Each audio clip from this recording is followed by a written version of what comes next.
For days, Vilmur has been shrouded in a blood-red mist. Its citizens have been plagued by the same nightmare, a rose-covered path that leads them into the mist's depths. People can't confirm the source of the nightmare, so they can only turn to magics. They gather to perform rituals as a means to ward off evil. The mages, however, believe this dream is a prophecy of the sacred core's imminent arrival. They are desperately hunting for a trace of this relic's manifestation. I am a mage, and I yearn to enter the sacred core to rewrite my cursed fate. As a result, I have forced Sylus to accompany me in my investigations. I'm unwilling to miss a possible clue.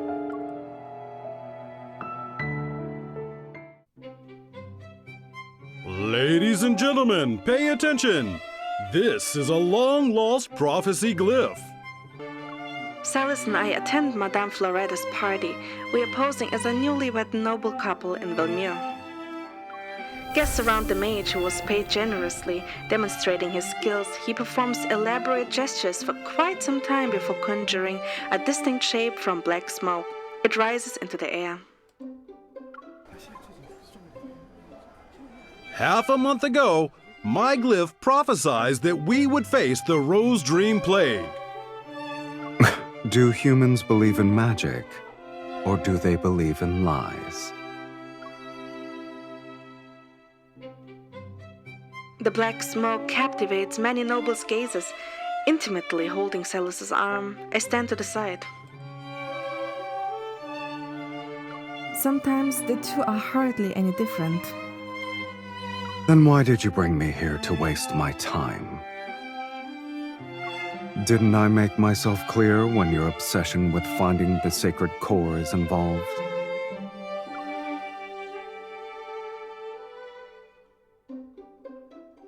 He tilts his head down and whispers in my ear. It's boring.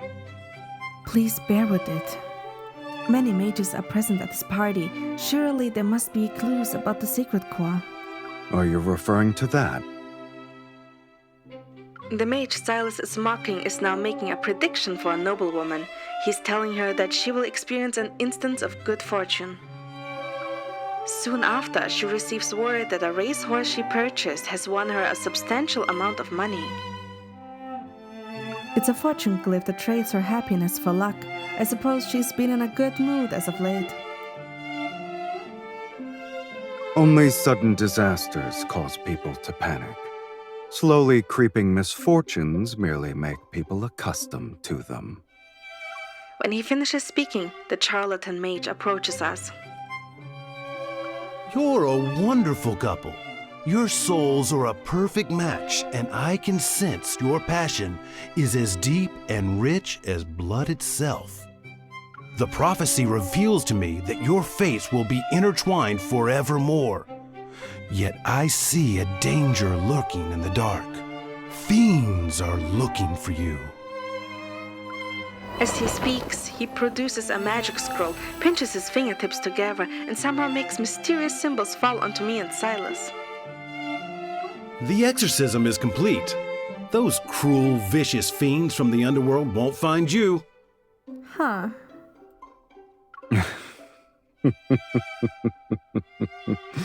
My wife and I do share a passion as deep and rich as blood itself. You have a good eye. Sylus takes out some gold coins and sends away the mage who just hunted fiends for the fiend himself. But Madame Floretta quickly approaches us. That archmage is very persuasive. I also think you two are a perfect couple. You're a match made in heaven. My lady, you and the Count are affectionate toward each other. Your families didn't set an arranged marriage? I look at Sylus. Since he's not interested in answering, I start to make up our story. He fell in love with me at first sight, and he refused to give up in his pursuit. It's unfortunate my wife kept insisting we were from different worlds at first.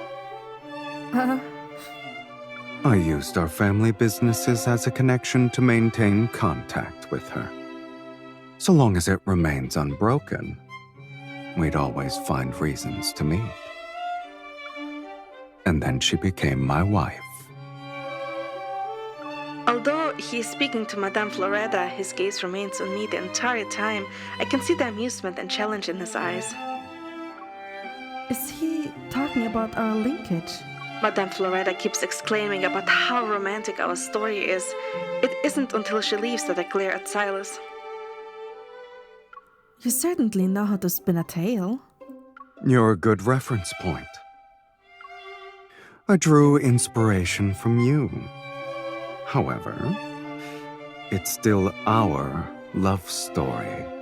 You shouldn't mind. Of course I don't. In the story, the Count got what he wanted. I'm certain I will also find success. You believe your dedication shall be rewarded with miracles? That's not something anyone would see in Velmir.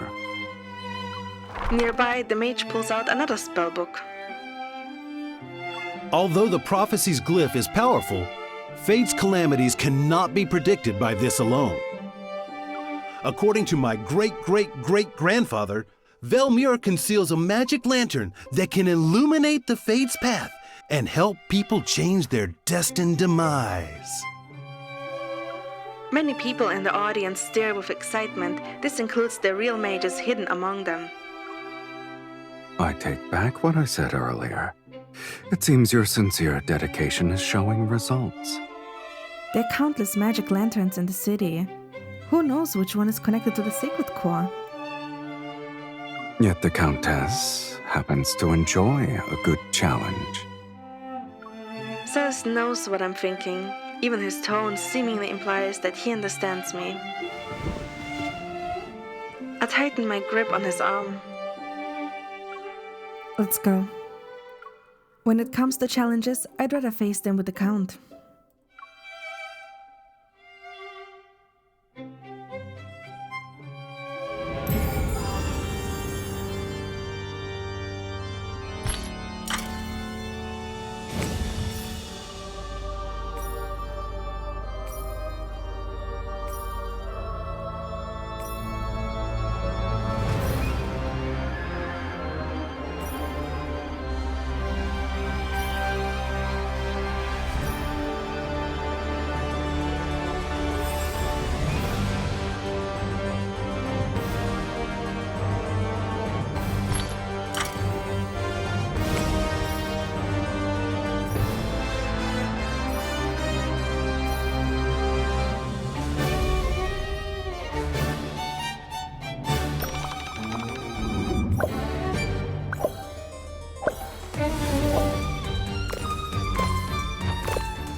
Over the past few days, Sylus and I have infiltrated the royal palace's treasury and browsed the black market. However, none of the magic lanterns we found had any connection to the secret core.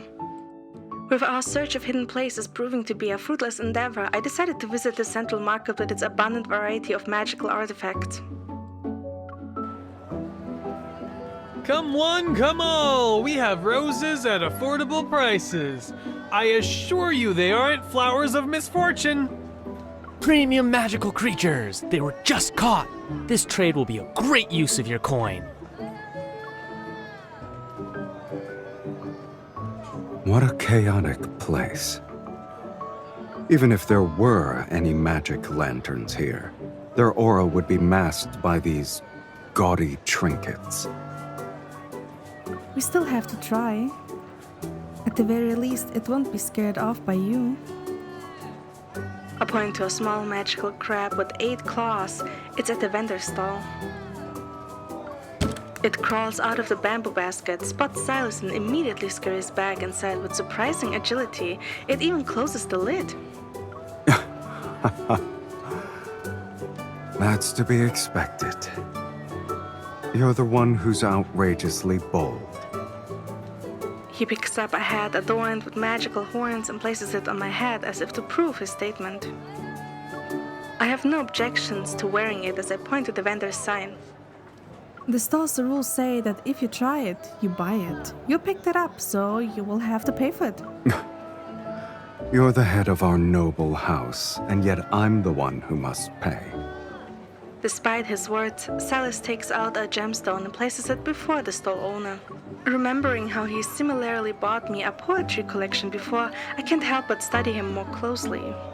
How many gemstones are you carrying? I forgot. I'm starting to suspect that if I picked you up and gave you a good shake, rare treasures would fall onto the ground. You might find it slightly difficult to pick me up. If you're that curious, you may search my body once I'm asleep. Money from a plague-infected couple. Never mind. Money is still money. Sylus and I exchange a glance. Are you talking about the Rose Dream Plague, madam? Dream? What dream? There are no dreams left in this world. Everything you see and think is reality. You two seem to be confused. That incurable disease strikes with devastating force. Very few people contract it anymore. Since you two have it, you must never leave each other's side if you want to ease your suffering. The stall owner mumbles incoherently while rummaging through her wares. Then Sylus slides a black magic stone toward her. I paid enough to buy everything here, but I'm not that greedy. I'll take this and the hat from my wife. It looks more valuable. It will allow you to sense each other's presence at all times. Since fate has brought you two to me, I'll give it to you.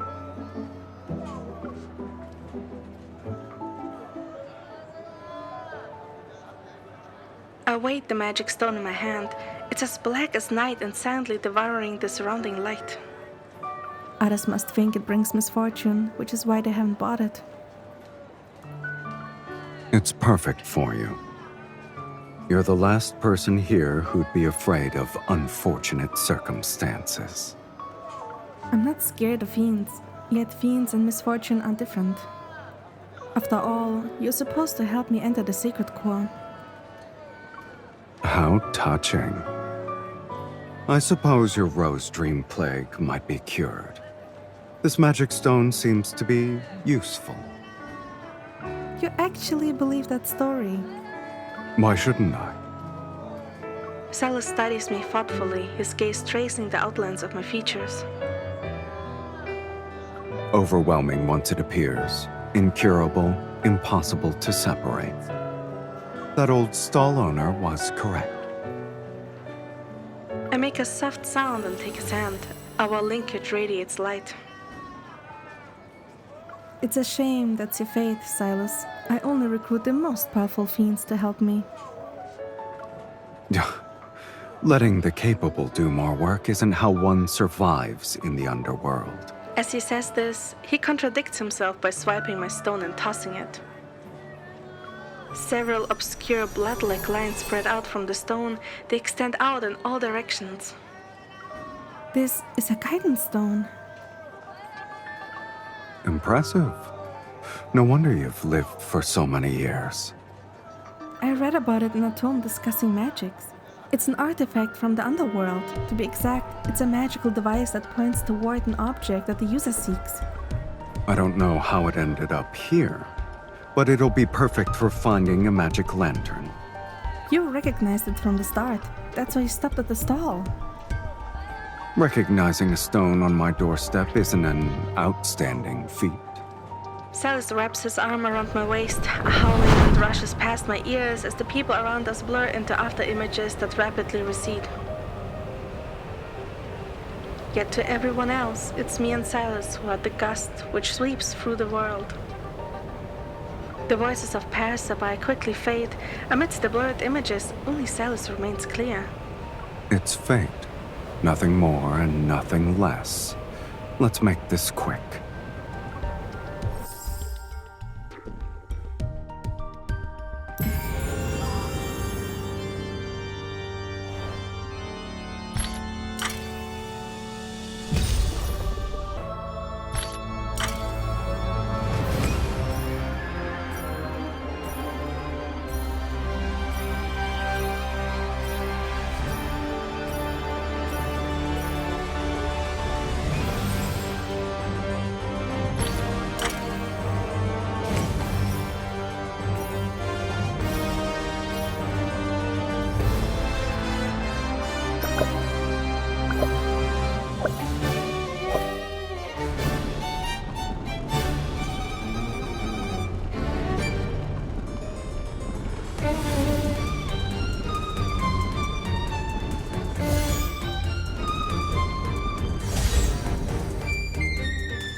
We followed the blood-like lines from the guidance stone for a few days.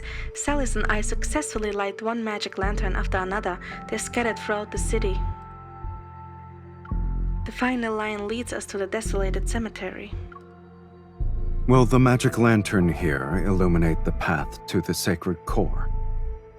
If it leads to the underworld, you can return home.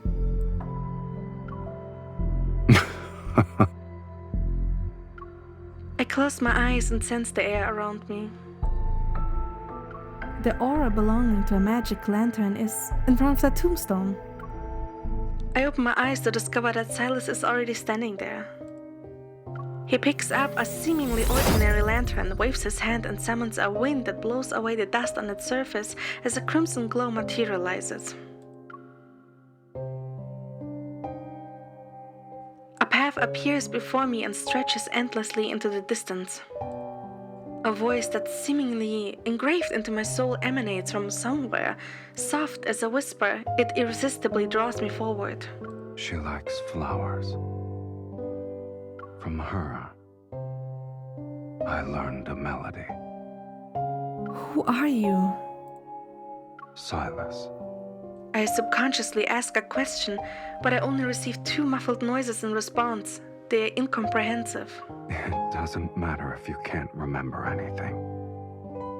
I will find you. I try to grasp the source of the voice, but a pain penetrates the depths of my soul. I'm forced to return to the waking world. No, this is...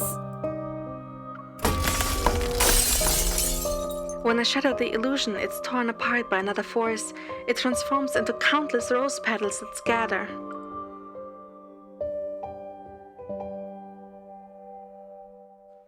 The real blood mist descends, and Sylus emerges from it. With his wings unfurled, he approaches me. He's so close that he's almost pressed up against me.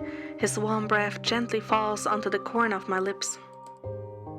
I thought you were about to fall into the trap, but I noticed the scent of your energy. That's how I knew you were smart. I can sense Silus's voice. It and the stinging cold air help me calm down. There aren't any clues about the sacred core here. The magic lantern is useless. It only forces you to listen to bizarre nonsense.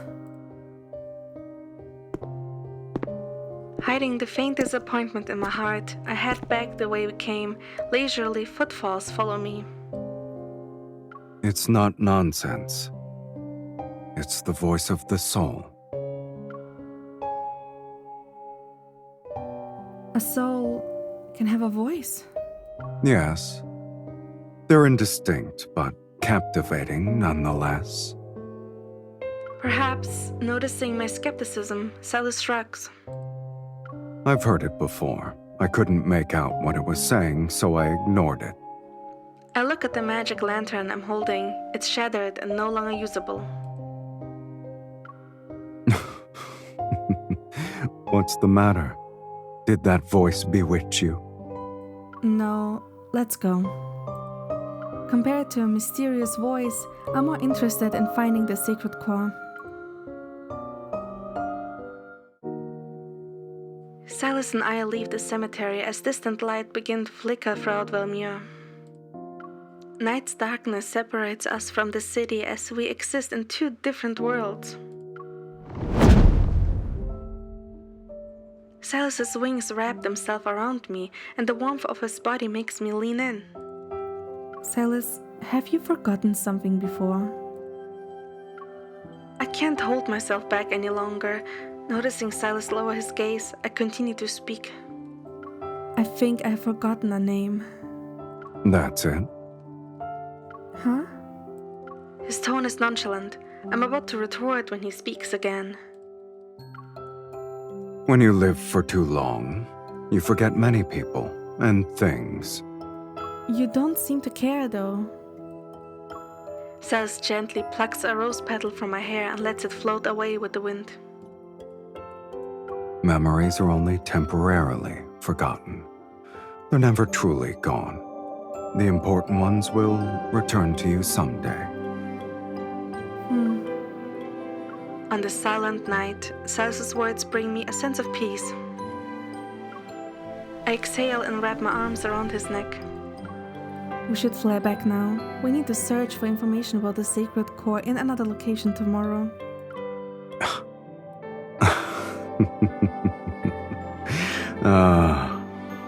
You're the most commanding human I've ever met. Have you met many humans? You could say that. You're the only one who dares to command me, however. He picks me up, holding me in his arms. He flies to the center of Valmir under the cover of night. We hold each other close, and the everlasting linkage between our wrists glows.